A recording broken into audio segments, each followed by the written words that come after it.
Hi, everyone. Excited to be back for another marketing masterclass. If you've never tuned into one of these sessions before, it's great to meet you. I'm Braxton from Rent, Senior Content Marketing Manager. Today's topic is one I hear almost daily. How do you open a new car wash with a bang? So I'm so excited to introduce you to one of Rent's newest solutions partners, Mud Mile Communications.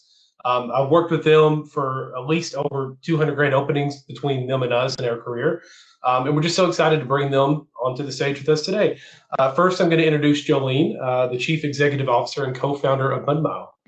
Thanks, Braxton. We're so excited to join you and to be just telling you a little bit about Mud Mile, but also just helping everybody to grow their car wash and to make marketing even stronger. I'm Jolene Letcher. I am the CEO and co-founder of Mud Mile Communications.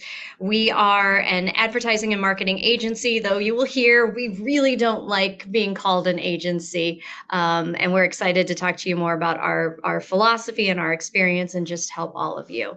And I'll hand it next over to Nate. Hi, everybody. Excited to be here. Thank you for having us, and thank you for Braxton and the Rents team for this great partnership. And my name is Nate Burdine, co-founder and chief operating officer for Mud Mile. And I'm in Omaha. We've got team members across 6 time zones. One of those time zones is where we find Jenna Fisher. Thank you, Nate. I'm Jenna Fisher. I'm the Vice President of Strategy here with Mud Mile, and I've had the privilege of working on car wash marketing for a little over 3 years now. I'm here with Mud Mile. Awesome. Well, thank you guys so much for joining us today. So before we dive in, I'd love to introduce Mud Mile to our audience members who may have not heard the name Mud Mile before. It's a pretty popular name in my world, but to some it may be a new name. So what I find interesting about Mud Mile is that you describe yourselves as the anti-agency. Would you guys care to share a little bit about what that means and what your listeners really need to know about Mud Mile and who they are? Absolutely. Well, we're really proud to call ourselves an anti-agency because first and foremost, it feels like if you are in the car wash industry or really just about any industry, people don't usually like working with advertising or marketing agencies. It's kind of like having to go to your attorney or your dentist. It's just not the thing you really look forward to, but it's the thing you know you need to do. And so when we started Mud Mile, we wanted to have a philosophy that focused on our values, which were respect, responsibility, and trust as a currency. And how do we create an experience where our partners see that we don't just bring great ideas, but we get work done.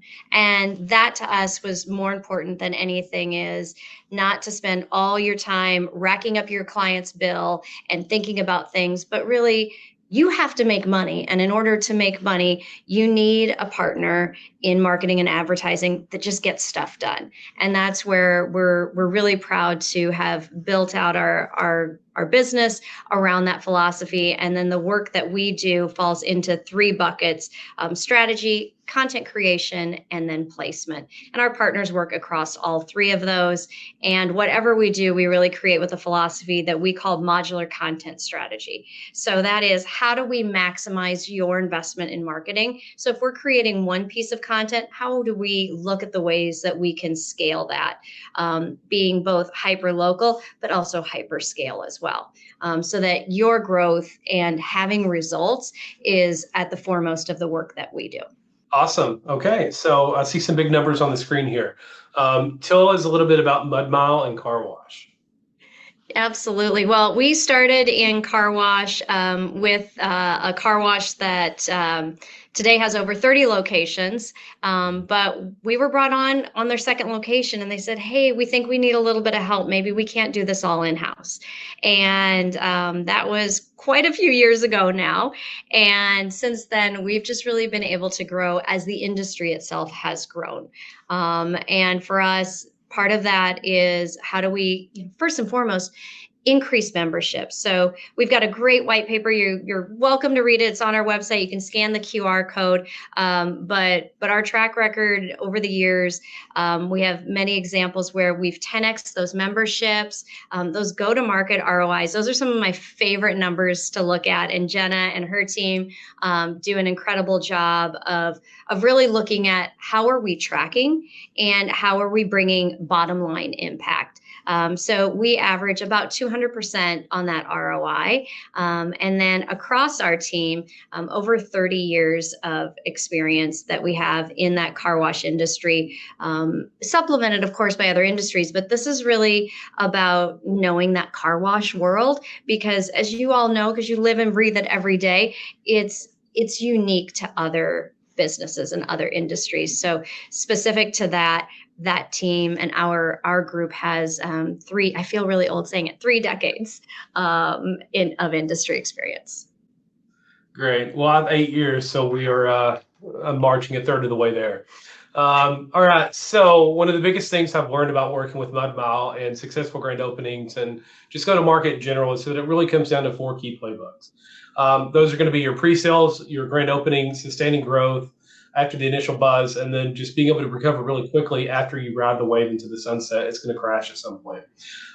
So most operators today, they're more worried about building the building, the whole construction process, and just getting the nuts and bolts of the car wash stood up. But they really don't think about grand opening and at least a marketing sort of game plan until like a week or 2 before. That's like the most common thing that we have people come to us at Rent says, hey, I'm opening up the car wash on Monday or Friday. Can you help us with that? So these are going to be the 4 areas where the team collectively thinks that you should think about individually and holistically. So that's kind of what is going to guide our conversation today. So the first of these 4 playbooks is going to be pre-sale. For each of these stages, we're going to walk you through best practices for goal setting, timeline, and key tactics, just to implement what marketing materials you may need and how you can measure the success of these things. So kicking things off, pre-sales. Let's start with goals. That's a big topic that we get all the time.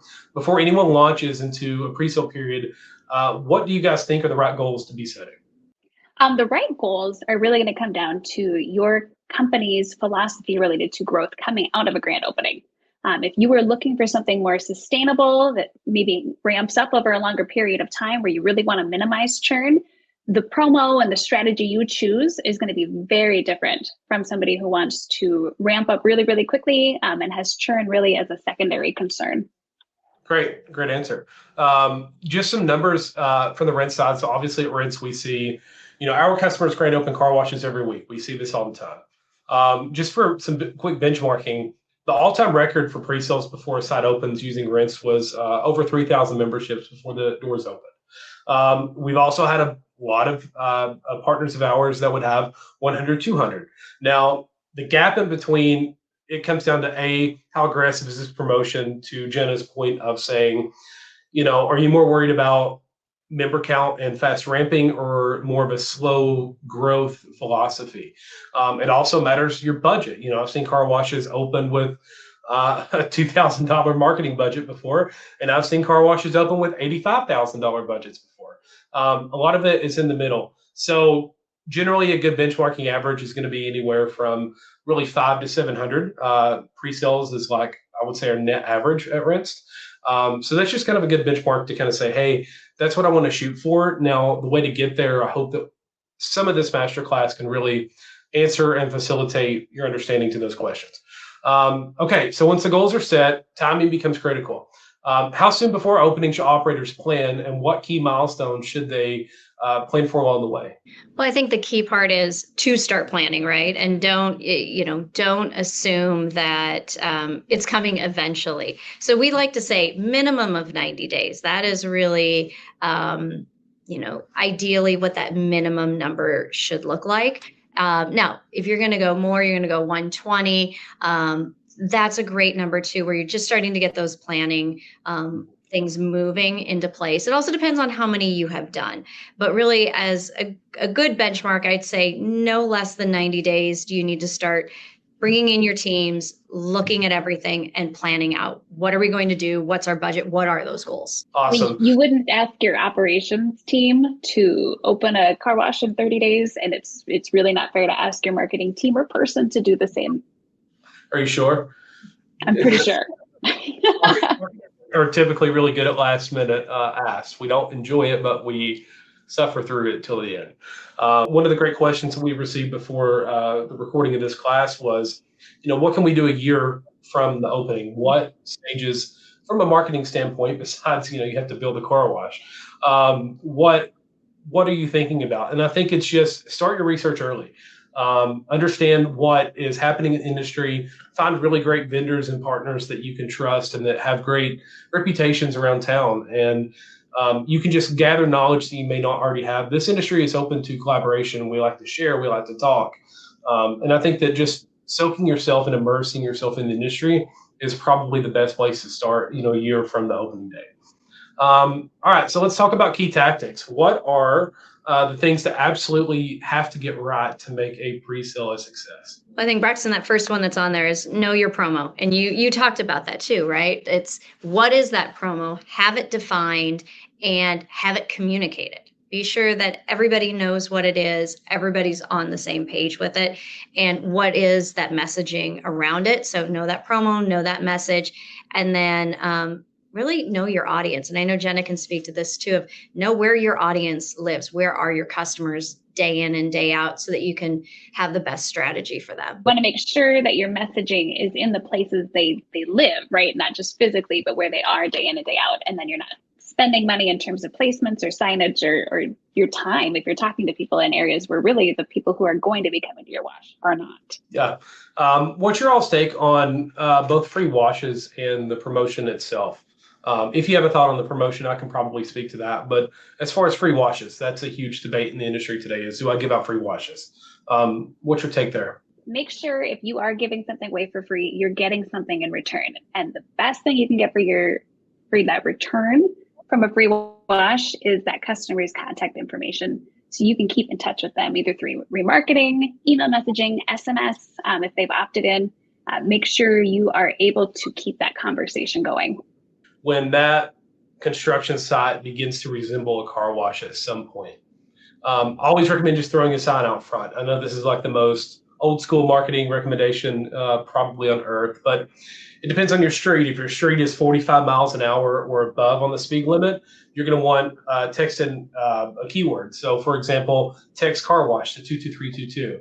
If you're 45 miles an hour below, where people can, or at a red light where they can safely pull out their phone or have a good stopping point to scan a QR code, I recommend a QR code.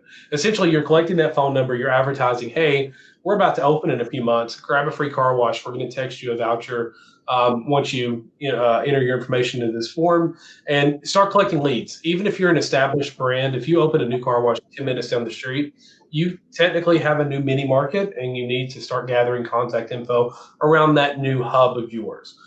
If you're brand new to the industry, you have a very big need. A lot of car washes today open with 0 contacts, and they have a very hard time growing really anything promotional, not just the fast member ramping. I think that kind of almost sets itself. I think that these contacts really are beneficial towards the recovery phase and what we'll speak about a little bit later in this presentation. That also allows you to be smart with CRM such as Rents in saying, hey, whenever this voucher is redeemed or not redeemed based on the number of days, nurturing those customers to convert over a 45, 60-day period is one of the better tactics that I see being deployed today. So traditional media, billboards, radio, mailers, newspapers, what's your take? Do they still work? I know that you guys have made some pretty cool mailers and radio ads before. What's your take? Short answer is it really depends on the market and your tactics. But I would say traditional media always has a place if you can afford it. Like there's some markets where radio makes a ton of sense. We've had a market where we, for a couple $1,000s, had a live radio remote that gave away Taylor Swift concert tickets. Like, unbelievable, and had people coming in from all over town to see the DJs on that particular one. We've seen markets where we're able to get in, for instance, last summer, got a package deal during the Summer Olympics for really cheap, like surprisingly cheap, and we drove a ton of traffic in for that. Mailers mostly don't work, but there are markets where they're great, so I think it's just like knowing your market. It's such a good way, and what Jenna said earlier is where your market living, where are they digesting their media or consuming their media? Is it on Facebook? Is it on Instagram? Don't forget about those folks watching the local TV news, listening to the radio in their car. There's absolutely playbook for that, depending on circumstances. Yeah, and I would also say a lot of the dumb traditional channels, the biggest complaint that we get at Rents is, hey, how can you make these intelligent channels? How can you actually track the ROI? You know, if I'm paying $2,500 for a billboard on the interstate, how do I attribute revenue at the car wash, you know, from the point of sale to the CRM back to what I paid Lamar, to justify the cost for that lease? I think it's pretty easy. You know, if you have a good CRM, you can easily segment into different audiences, different contact lists, and have a digital call to action on each of those. I think is paramount. Yeah. There's Yeah. the blanket strategy saying, hey, go to the car wash, wash your car. Here's my great entertaining message. But I think that if you're concerned about the trackability of the ROI, having a digital call to action is paramount. I would echo that. And it's especially if you can have that digital call to action, drive them to your website, whether it's to fill out a lead gen collection form or just fill out the checkout for the pre-sale offer. You're getting them to your website. And then if you've done your homework already for your digital advertising, you've got the provider's pixels in place already, and you can remarket your message to those people for months after they have been to your site. The part of that pre-sale process for us in preparing is we drive a couple miles around. We see where are those customers driving, and we can't really emphasize the value of put yourself literally in the driver's seat of your customer, and you're going to see what billboards do they see every morning when they're driving to and from work. We've had opportunities where we realize those are really bad billboards for morning drives because the sun is where it is, whatever it might be. But man, these bus stop signs are here and they're really reasonable.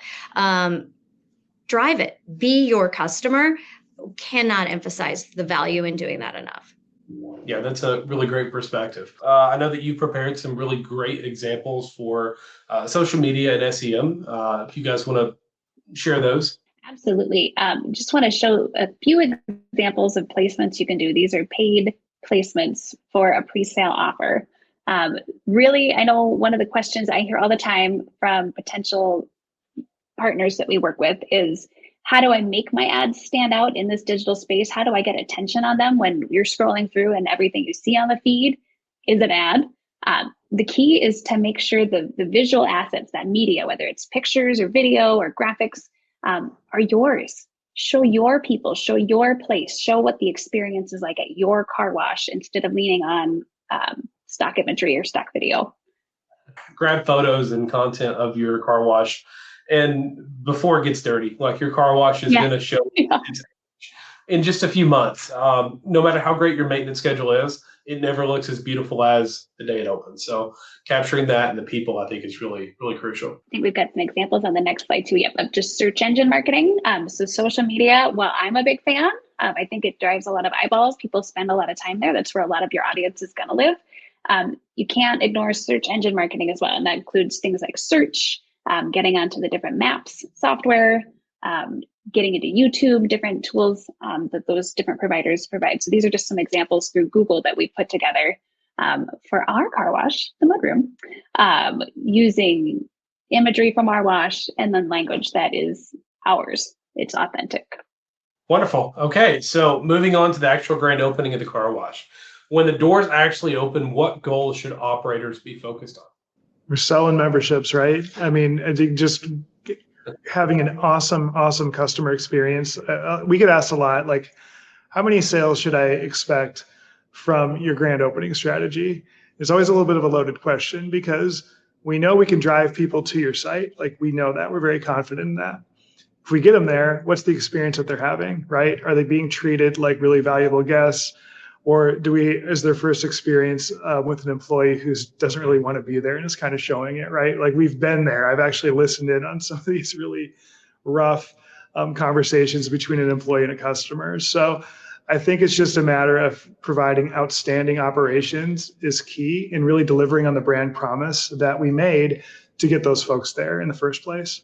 So how do you actually make sure that everything that's supposed to happen during the grand opening happens and it stays on schedule? I am a big believer in drafting an itinerary. It sounds nerdy. It sounds maybe like a waste of time, but having that schedule written out and shared with everybody who's going to be involved helps keep things running smoothly. It avoids those questions or somebody running around or hopping on the walkie-talkie saying, well, I've got people showing up. They say they're with the chamber. What are we going to do? Everyone's able to plan and know what to expect out of the day. Checklists are your friend too. With construction delays, and again, no car wash opens up on time. Never seen one that does.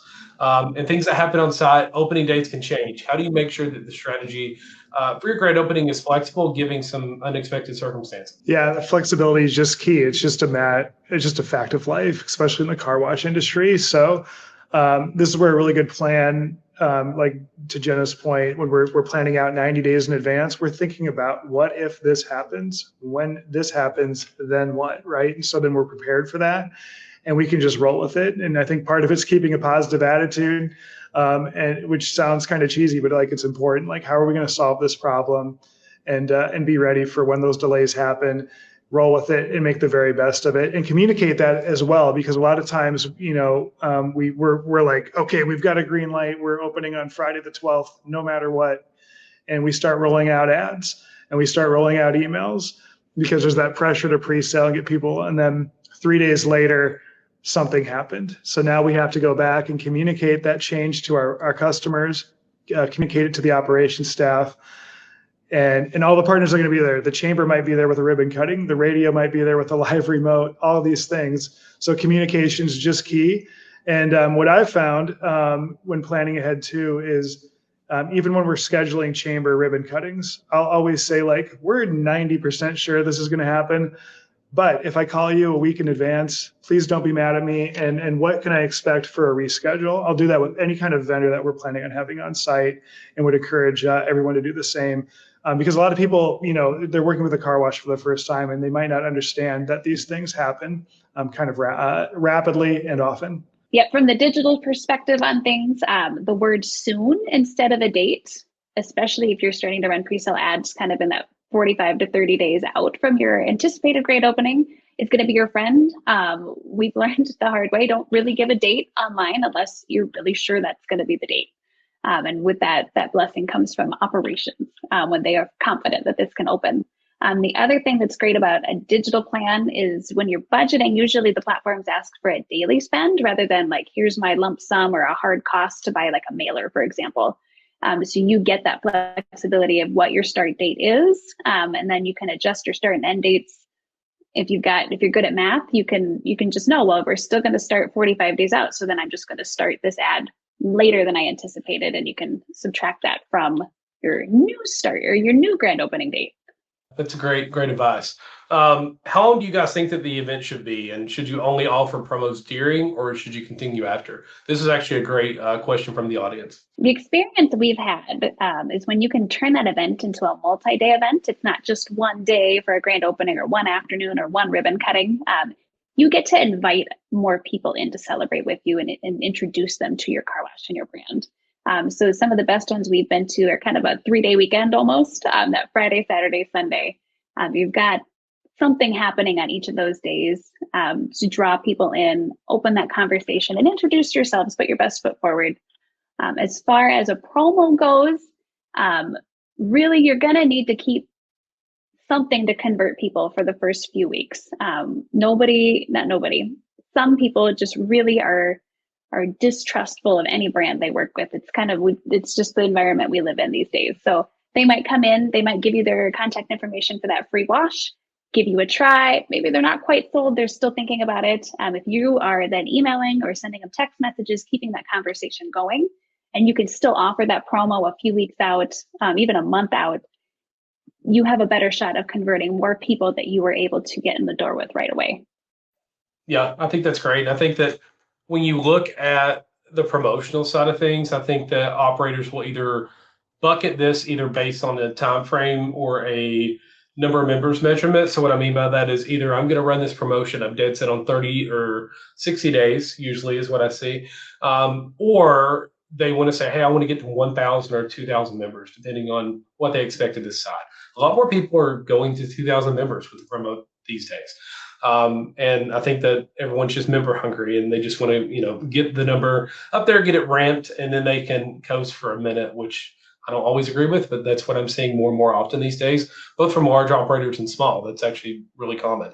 As far as promotion, I think that everyone's heard the very diluted term Founders Club. Typically, as a founder, you want, you get your skin in the game of this business early and you ride the wave out and you get to say a year from now, I was a founding customer of that business. And there's that cool aspect of it. You want to get this member washing frequently and instill the habit in the customer at least for 3.5 months. That's usually the break-even point that we see. If they can be washing twice a month for 3.5 months, they're 3 times less likely to churn in the first year. That's from the data that we see at Ritz. Now, I always recommend running a founder's discount if you're just doing it on a top wash.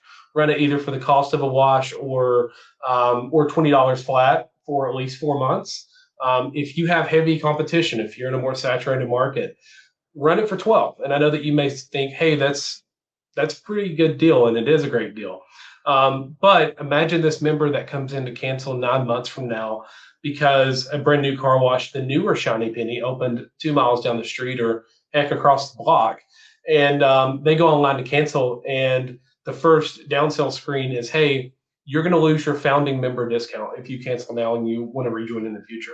A tool like Rinse, we can be extremely niche and say, hey, you bought this SKU at this location between this time frame. We can hit those people with very unique offers to retain them. And this is before you ever throw out a discount, right? So the downsell is the last option. We don't want to take price at all, especially if they're still on a founder's discount. We don't want to take price anymore. So the first screen could just say, hey, you're going to lose a great thing here. And typically the downsell acceptance rates on grand openings that set everything up correctly are nearly double than what a typical car wash that's been open for a few years experiences. So that's my take on the promotion timeline with that. So what else would you guys say as far as tactics and materials that are non-negotiable? I see some examples on here such as giveaways, signage, sign spinners, balloons. What's your perspective there? For me, when I'm thinking about that grand opening weekend, that on-site experience, the celebration, I think anything you can add that creates that FOMO, right? Fear of missing out for someone driving by, gets their attention visually is a non-negotiable. So as far as your signage permits in your market allow, feather flags are great. They capture a lot of attention. The sign spinners, somebody up on the corner with a sign that says, I mean, if you're doing free washes, if you're open now, open today, something to get them to turn in so you can talk to them. I really like balloons. They're usually a nice, elegant solution to restrictive sign ordinances that really don't allow you to put a lot out on the street side. I'm also a sucker for Flying Bob. My kids call him a wacky baby arm man. I think he's got a different name everywhere. But anything to just get that attention on site during the event is really important. Jenna puts a budget item for a Flying Bob in every single one. And it's always a requirement of our team or somebody to get photos for the customer. But I almost feel like it's for Jenna too. But those are great. That's kind of the running joke with our team. I think too, as local as you can be, I always love pairing like a good local giveaway.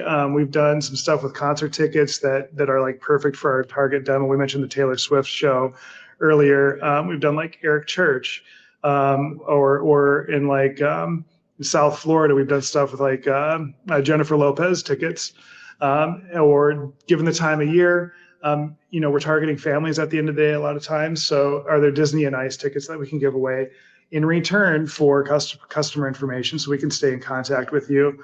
Also love it when our partners have like a donation as well. A lot of times, I think some of the best grand openings are paired when the local ops team gets together, identifies a nonprofit in their community that they're really passionate about, that they really care about, and when you empower them to make that choice and have maybe a fundraising opportunity with that as well. You always get more buy-in from your operations team. They're happy to tell customers about that because they chose it. Your customers are more likely to be excited about that. And also, one of the benefits, aside from helping your community out, is a lot of times you get some free public relations out of that as well. Yeah, 100%. I love every bit of that.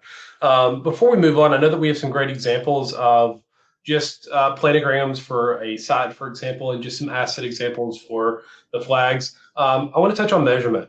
How would you rate a grand opening as far as measuring it if it's been successful or not? And what's some early indicators that operators can really pay attention to? A couple of labels we look at, depending on who we're working with and just how they look at things, would be your return on your investment, your ROI. There's a pretty simple formula to calculate that. It's revenue minus what you've invested, your spend divided by your spend. Revenue, we will look at member count. Obviously, you need to look at the lifetime value of those members. So we'll work with the partner, the car wash, and to figure out what that number is, what their lifetime value is per member. And then we'll take that times the number of memberships. That's our revenue number. And we know what we've spent overall on this grant budget because we keep a pretty tight spreadsheet to track those costs and stay within budget. And so for our partners, we provide weekly reports that show them what that ROI is that their investment in the grand opening has been driving. Some other operators will look at it as return on ad spend. So you're looking strictly at that ad spend and how much more in revenue you're getting at. An even simpler formula, it's revenue divided by ad spend. And so those are two really important metrics we track very closely from the very beginning so that it's easy to pinpoint where things are starting to slip. And then from there, we can dive deeper and determine, is it a marketing issue? Is it an operations issue? So that way we're making the right choices about spending the money. Yeah, and some other interesting things that I see here on the slide is both staff and customer sentiment. So think about doing NPS scores. I think a lot of folks don't know that you can do NPS scores with rents automated. So like there's another benefit to getting those contacts 90 days before, but then also collecting contacts from everyone who comes in, gets a free car wash, buys a retail wash. There's easy ways through any point of sale to collect these contacts with each transaction, not just membership signups, and then all that can automatically come back to us in Rinsed, and we can automate a lot of these survey campaigns and just get early feedback and make adjustments within 120 days. If you have a lot of customers that don't like A, B, or C, change it. Like you're not held over the fire at this point, if that makes sense. It's easier to than later. That's one of my favorite tools you guys offer because I've said this over and over again, and anyone who's talked to me knows I would say this over and over again. People will tell you if something is wrong. They're happy to tell you. Maybe they're not happy, but they're gonna tell you, and they're gonna find ways to tell you. And if you don't have this NPS option, they're gonna go to your Google reviews. They're gonna go to your social media and leave comments. They're gonna send you emails. They want you to know when something's not working. Let's hop over into some of these examples. The first thing I see is a planogram for a car wash site, and I think that being a marketer, I have PTSD looking at something like this, and I'm really thankful that vendors like Mud Mile, the anti-agency, will do this stuff for you. So I'd love to hear you guys dissect this. Yeah, and again, this goes back to just if we can have 90 days to plan, this is the type of thing, the type of reasons we ask for that, right? We can still put this together quick, but our logistics teams are really, really good at understanding local ordinances in partnership with your development team. So our logistics folks are going to get with them to get the site map layout. And first, what they're going to do is contact the city, see what we're allowed to do, because we don't want to be in a position where we've ordered, $3,000 worth of signs and we're only allowed to fly $400 worth of them. We just wasted a lot of money and missed an opportunity there. And so this is really done in partnership with the folks we're working with on the ground. And so we'll develop kind of our wish list and kind of work back from there, depending on what's allowed in that particular municipality. And then on the next page, you'll see just kind of an example of some of the designs. And we're showing signage here. This is our make-believe car wash, the mudroom, where we kind of redesigned some of the stuff that we've done in terms of feather flags, sign spinners, those types of things, gate arms, all of that. But all of this done in mind is with our modular content system that Jolene mentioned at the beginning. So all of this design should be able to be easily replicatable to social media. So for digital ads, if we're going to do like your LED board, which is on the next slide, we can also resize those things for social media. So we're scaling that content. So when we're creating one thing, we've got maybe 20 different assets in mind to scale that across platforms. And what we didn't show here were some of those giveaway items, but that's always really cool to be able to put like tickets to the local Major League Baseball team on there as a giveaway. Or in certain cases, we've had some really fun activations with local athletes, so NIL deals. So there's instances where you can put their face on here as well and have like a collaboration with the university in your town to bring people in that way as well. So this LED board, EMC board example here, I think is great. It also opens up another thought in my brain of video at car washes. I think that that's some pushback that we see is, hey, I love to take pictures, but do I need a videographer to ever go to my car wash? And what value does it bring? I think maybe Jenna will probably have some really strong opinions there. As Team Digital here, anything with video that captures the attention and really shows off the experience that you're promising to people who are watching your video, your future drivers, is huge and captures a ton of attention online. You can use it in your paid placements for grand openings. You can use it in your regular social media posts as well. Those vertical videos, especially on social, anything in that 15 to 20 seconds realm, showing what people can expect, what that experience is like, is going to get shared. It's going to get consumed. It's going to be remembered. I love that. And I also think that's a great point of you may have coined them as like new drivers, but in theory, if you're opening a car wash, everyone is a new driver at your car wash. A lot of people have anxiety. A lot of people have fears. I still have to take my wife's car to the car wash every single time. She's got a newer vehicle and has no idea how it goes into neutral. I do, because I had to watch a YouTube video. That's how I figured out how to put her car in neutral. So I get it. So video and just, FAQs, like let people know what goes on here. Why should I go? I think that's a great vision to put into people's heads. So I've got a couple more slides here. Again, being mindful of time, we've got sustaining growth, and then we also have performance recovery. After the excitement of an opening phase, what should operators reset their goals for sustained growth? And Memo team, if you want to, just take us all the way through your goals, timeline, key tactics, materials, and measurement. Just kind of let's summarize all this into some really good takeaways. We know this. Everyone knows this, right? There's times that you're just going to see car count drop off from that grand opening excitement. If you're offering free washes, when those go away, car count does drop off. When your promo ends, that's going to be a drop off a little bit. Depending on the weather, you're going to see some drop off. If you are in the north and your peak time is salt season and suddenly you have a stretch without any snow, you're just going to see car count come down. The demand just isn't quite there. And so knowing that you've got those natural ebbs and flows is going to be really important to sustaining your growth and sticking to a plan. We want to make sure that you are not letting off the gas on anything. So you might have a grand opening budget for your advertising that ends 60 days out. Have a plan for what you're doing on day 61 to get you through the rest of the year. You can't just disappear or you disappear from memory. You need to keep that market share you've earned and own it and maintain it. And from there, any content you have, anything you took at the grand opening in terms of pictures or video, conversations you had, repurpose that, keep using it, keep those conversations going. A lot of what you're going to be doing to convert drivers into members is educating them on the importance of being members and how that is part of your regular car maintenance. And then measure it, keep track of those same metrics every week, every month, talk about them, be ready to pivot, know what your warning signs are and where you're measuring success. Now, a performance dip set aside, because it happens, right? You're going to be riding this inevitable wave of going from nothing to something is always an absolute joy to be on. But the wave never lasts forever. What are the right goals to set in a recovery situation of going from, up into the right to down into the right, but you need to stabilize that line, if that makes sense. What kind of metrics might prompt you to take action with a campaign like this? Well, I think a key part of this, Braxton, is being sure that you know your KPIs, not just those grand opening KPIs, but what are those sustaining KPIs? What are those success measures? So know what those are and really define them. At what point are we in a yellow zone where we need to start looking at this? This is worrisome. So really be sure you define that, and that's going to look like, is there an increase in churn and a sustained increase in churn? Are we seeing a decrease in that conversion rate?